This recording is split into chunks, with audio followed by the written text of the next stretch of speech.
მამისათან და დისა და შვილისაც მიდისათა. ჩვენ აღდგენებთ ჩვენ საუბრობთ საერთო ისტორიაზე. ნელა მიყვებით, რომ რასაც გვიჩქარება. ყველა მსმენელს ჩვენი გადაცემის კიდევ საშუალება თვითონაც გადაიკითხოს ეს ადგილი წერილიდან და რათა გარკვეულ დეტალებზე უფრო გამახვილოს ყურადღება, შეიძლება გაუშვეს კითხვები და მე ეს თავის მოდელთან შეიძლება გაარკვევს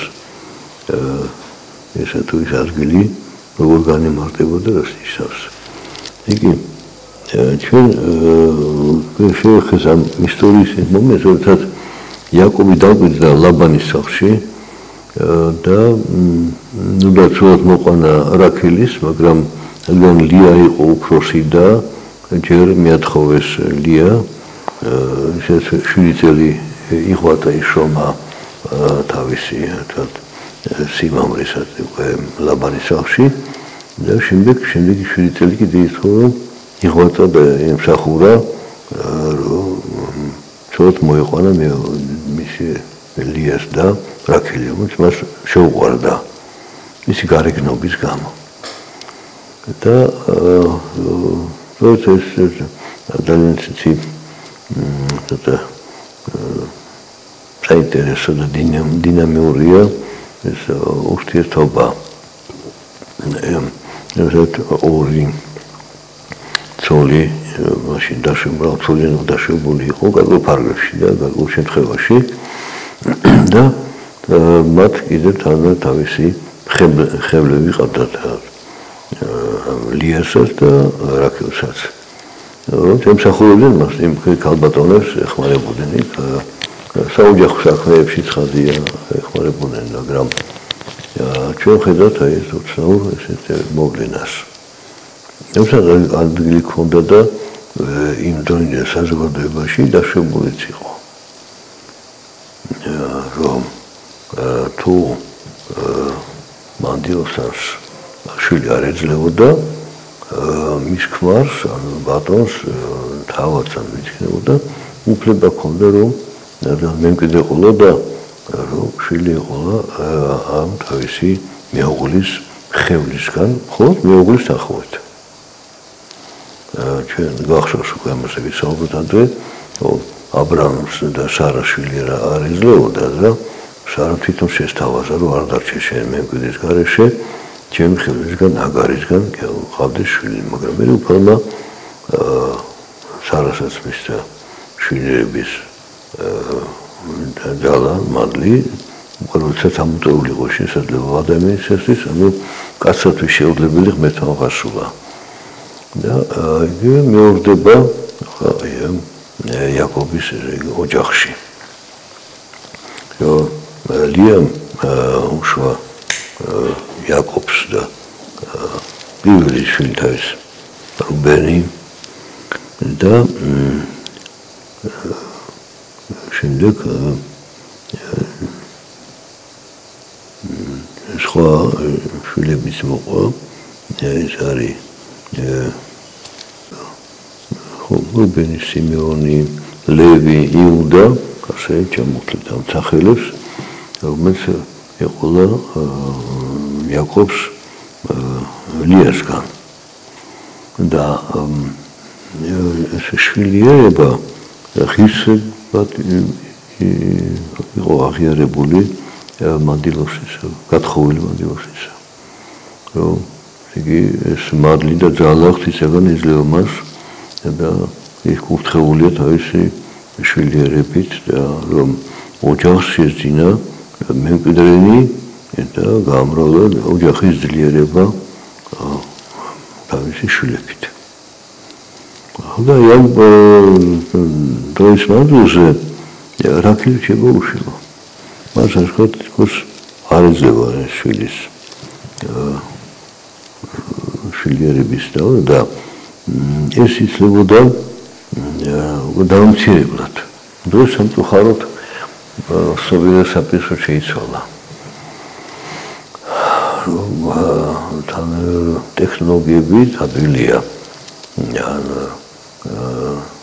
იღება რაცა საშუალებას შვილი არ გიყოლოს მე როცა მოიდება მე რო გეყოლოს და აი ესე ჩარევა ღვთის განგების საქმეში ხერში ჩარევა ხშირად უარყოფით მოლესით სამ თვითონ მანდილოსო სადაავადება შეხდება ან შვილი არაჯანსაღ იქნება ან საერთოდ შვილების უნარი წაერთება მას და ან კიდე შვილი უმცროსი ინდომდა დაიტოვა თოთა გამოში მე ნადრევად გარდაიცვლებოდა და რაც გარკვეულ ტკივილს იწევდა იმ და იწევს იმ მანდილოსში რომ მან გასწორდეს რაც უდო ჩაიდინა როდესაც არ მოინდომა ყოლოდა შვილი უნებრივად ღვთის განგებით რომ ისაც მან თვითნებურად მოინდომა და რაზეც უარი თქვა ღვთის აღმოცემულზე ხდება მისი მხილება აი ნაყოფით და შედეგით ამ მისი არასწორი ქმედებით რომელიც ფაქტობრივად კასაკლას თოფოსია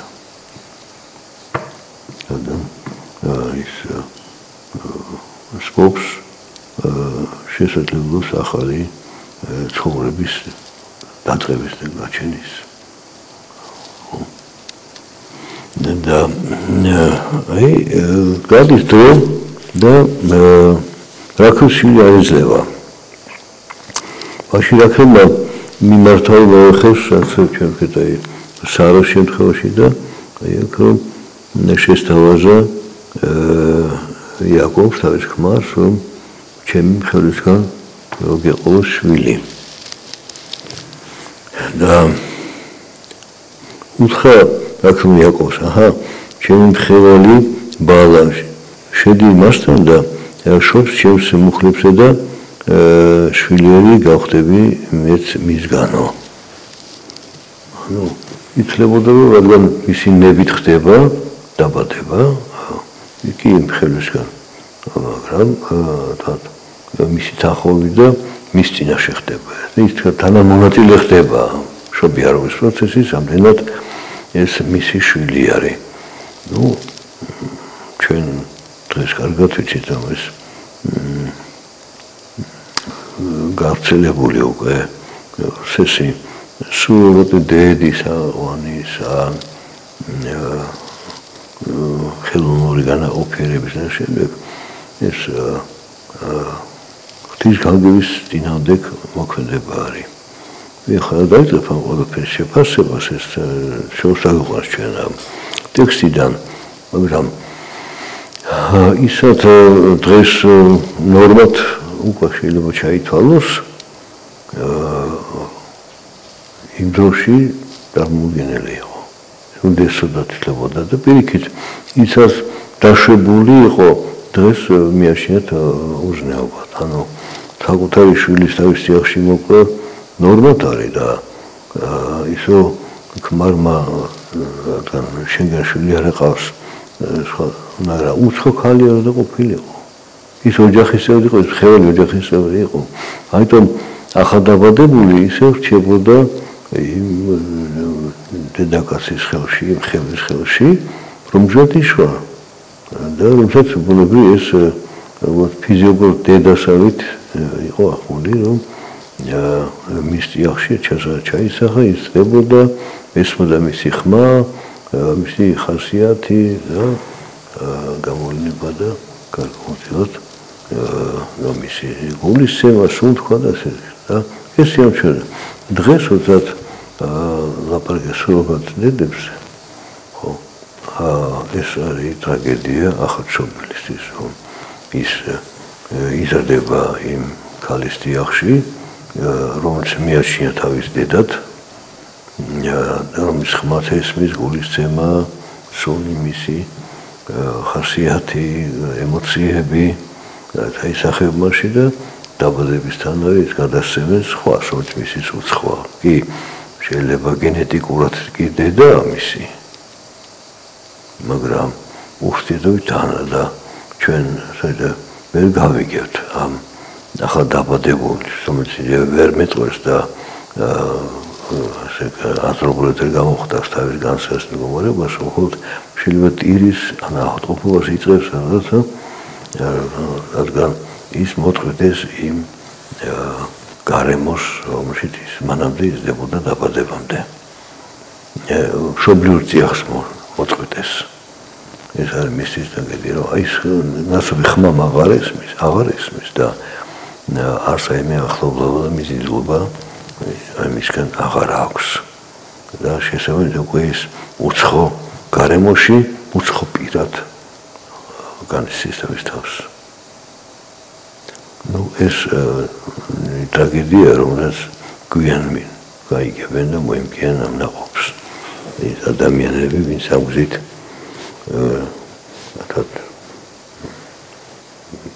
მოქმედებს და იყენებს, ასე ვთქვათ, ტექნიკურ შესაძლებლობებს ტექნოკრატიული ჩვენი ცივილიზაციის. შემდეგ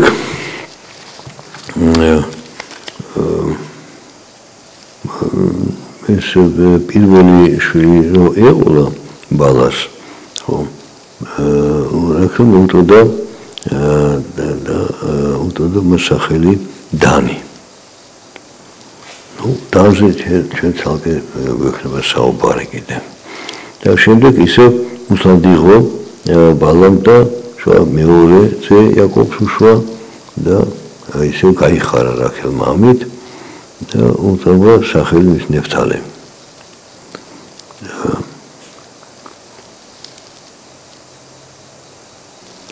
ეხლა ხედავს ლია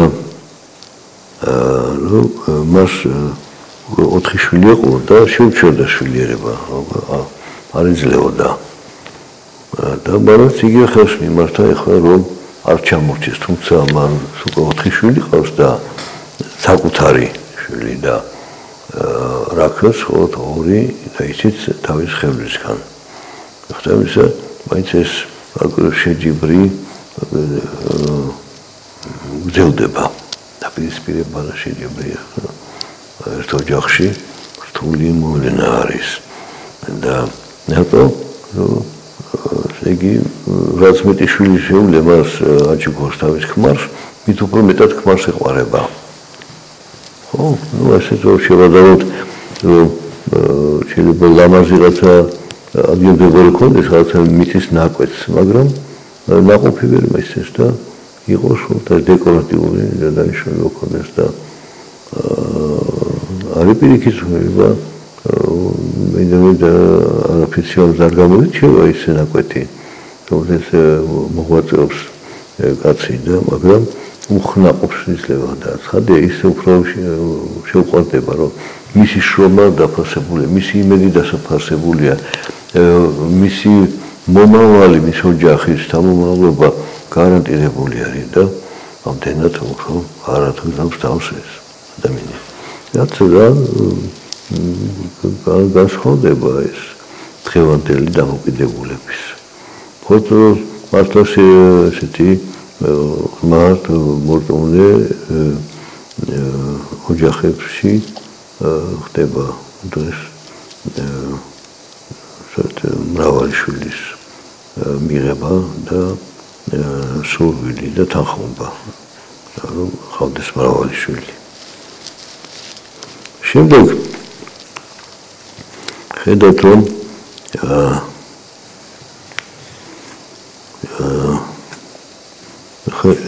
ლიამ როთქით მიმართა და თავის ხელს ზელფას მისა უფლება რომ მან იაკობისგან იყო შვილი და ეს შვილიც ასევე იქნებოდა უკვე ლიასი და ასე კიდევ 2 შვილი ეყოლა ლიას. აი შეჯიბრი აქეთ მიმართულია რომ ვინ უფრო მეტ შვილს აჩუქებს იაკობს. ის იქნება უპირატესი. მაგრამ იაკობს მაინც უყვარს რაქილი. აი ეს საოცარია რომ შვილის სიყვარული რატო იმენად ძლიერია რომ ადამიანი ვერ ხდება ღვთის განგებას.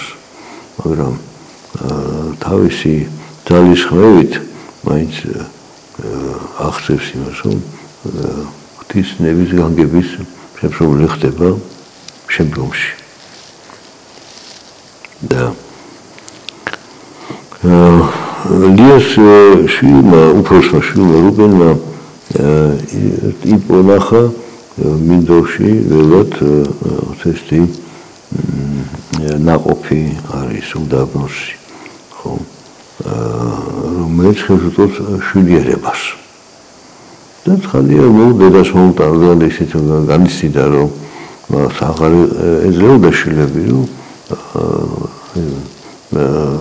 ხელისგან აღარ მიიღო არამედ თვითონ ოდო შვილი და მიუტანა ეს ნაყოფი დედას რუბენმა და გაიხაროს და მაგრამ გაიგო ეს ამბავი ლიან და თხოვა თავის დას ლიას რომ დამითმევა ეს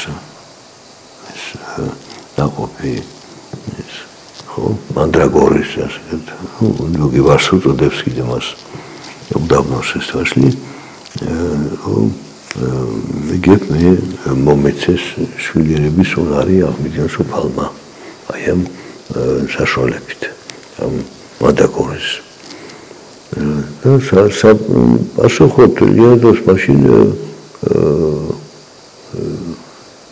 ის იაკობი ჩემთან მოვიდეს რომ მე ვარ მისი ცოლი და ჩემთან იცხოვროს და შენ ესე ხონდეს აუზე შეთანხმდე რომ ლიას ეგრე საშუალება იაკობის გააჩინოს კიდე შვილი მაგრამ ასევე რაკრუსაც მიეცემა საშუალება გახდა შვილიერი აი რისთვის იბრძოდნენ ეს რომ შვილიერებისთვის ხო დედა მაშინ გეწოდებოდა შვილი ყავს და თუ შენ შვილს გაჩენს წინავე ხარ მაშინ დედაც არ ხარ ვარის ვარ თქვათ ნუ ეხლა არ მინდა რომ ვიღაცას გული ვატკინო ამით შემდეგ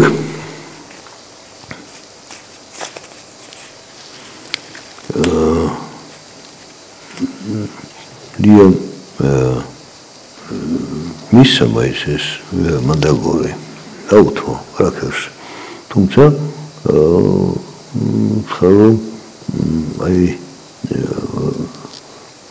მაინც იაკობ შენ უყარხარო ეს ცხადია და ფოქსით ამართე მე სიხარული ქონი სიყვარულისა და ეხლა ესეც კიდე რომ შვილი გეყოლოს და კიდე უფრო გაიხაროს იაკობმა შენთან და მე კიდე დავიჩაგრებიო აი როგორი განსხვავებული ხედვა არის რომ რამ საშუალება კიდე რჩება ლიას რომ კიდე ყოლოს შვილი და შეისაუბარ ლიასი და უმსათიღო და უშვა იაკობს მეხუთეძე და თქვა ლიამ უმცა მეთმა ჩემი საზღაური იმისანაცოდ რამ მიეცი ჩემი მხევარი ჩემს ქმარს და უწოდა მას სახელი ისაქარი და რაც არის საზღვარი და შემდეგ ისევ ეყოლა ლიას შვილი და მას უკვე სახელი ეწოდება ზაბულონი ისე ხედავთ რომ ლიამ უშვა იაკობს 6 შვილი და შემდეგ უკვე ვაჟი აღარ ეყოლა შვა ასული და სახელი უწოდეს დინა მადაგურის მიღების შემდეგ რაკრუსაც მიეცა საშუალება რომ თვითონ ყოფილიყო დედა თავის შვილების და უმსათიღო და უშვა იაკობს ძე და ხო ესე შვილი რომელიც ეყოლა რაკრუს მას ეწოდა სახელი იოსები გადის წლები თუ გადის და თვითონ იაკობი წუხს რომ შორს არის მამის სახლიდან მამა უკვე ხალხად მოხუცია და ის მემკვიდრეობას ვინ დაეპატრონება ხო ესავე უკვე დასულია. გამოვიდა, რადგან კურთხევა, პირველი კურთხევა იაკობზეა, იგი ის უნდა იყოს მემკვიდრე. Այդომ ვალდებული დაბრუნდეს მამის სახლში.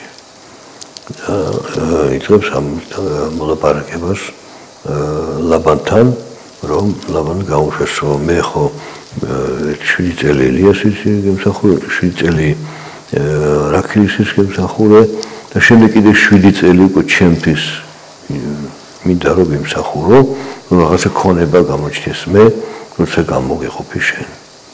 და დაბრუნდები ჩემი მამის სახლში. აი აქ იწყება კიდევ ახალი ეტაპი ამ საღვთო ისტორიის და ერთი ოჯახიდან ერის გამრავლების საწყის მომენტი. ამაზე ჩვენ თალკები საუბრობთ. დაგემშვიდობთ მეთან დაგვრჩა.